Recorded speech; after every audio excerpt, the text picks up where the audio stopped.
حضرت امیر المؤمنین ایدہ اللہ تعالی فرماتے ہیں، دو قسم کے گروہ ہیں، ایک اللہ کی عبادت کرنے والے اور ایک شیطان کے بہکاوے میں آنے والے۔ اور اللہ کی عبادت کرنے والے وہ ہیں جو درد کے ساتھ لوگوں کو بھی اللہ کی طرف بلاتے ہیں۔ اللہ تعالیٰ نے ہم احمدیوں پر یہ انعام اور احسان بھی فرمایا ہے کہ اس نے ہمیں اس گروہ میں شامل ہونے کی توفیق عطا فرمائی جو تمام انبیاء پر یقین رکھنے والا اور ان پر ایمان لانے والا ہے، اور سب سے بڑھ کر یہ کہ ہادی کامل حضرت محمد مصطفیٰ صلی اللہ علیہ وآلہ وسلم کی امت میں شامل فرمایا، اور پھر یہ بھی انعام فرمایا کہ اس ہادی کامل صلی اللہ علیہ وآلہ وسلم کے عاشق صادق اور عاشق کامل علیہ السلام کی جماعت میں بھی شامل فرما دیا۔ اور اس لحاظ سے ہم اپنے آپ کو جتنا بھی خوش قسمت سمجھیں کم ہے، اور اس احسان پر اللہ تعالیٰ کا جتنا بھی شکر ادا کریں کم ہے۔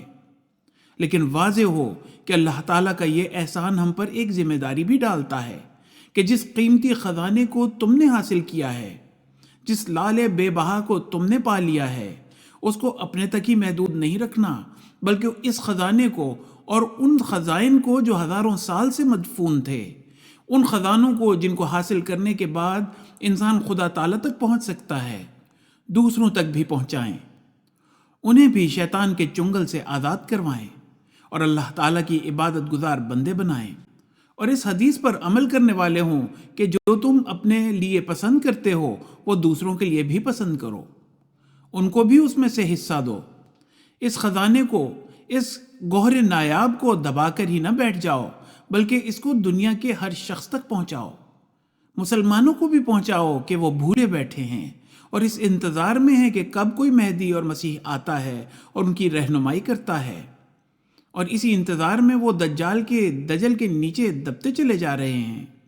اور نقصان اٹھاتے چلے جا رہے ہیں، ہر طرف سے ان پر سختیاں ہیں، کچھ ان کو سمجھ نہیں آ رہی کہ کیا ہو رہا ہے۔ حوالہ خطبہ جمعہ فرمودہ 4 جون 2004، مطبوعہ الفضل انٹرنیشنل 18 جون 2004۔